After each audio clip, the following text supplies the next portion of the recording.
আজকের ক্রাফটটা হলো একেবারে সিম্পল, সাধারণ, সুন্দর একটা ক্রাফট যেটা যে কেউ করতে পারবে। প্রয়োজন শুধু একটা কাঁচের গ্লাস, জল, তেল আর সুতো, ছোট্ট একটা প্লাস্টিকের টুকরো। এইগুলো হলো বেসিক উপকরণ, বাকিটা আপনার ইচ্ছে, হাতের কাছে যা পাবেন সেটাই সেট করে দেওয়া যাবে।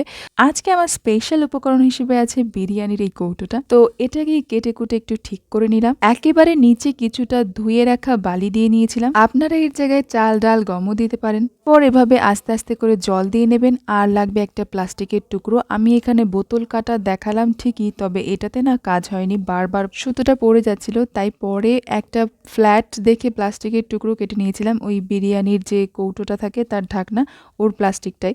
আর খুব ভালো হবে যদি সুতোটার উপরে একটুখানি মোম গলিয়ে ফেলা যায়, তাহলে এটা কোনোভাবেই পড়বে না।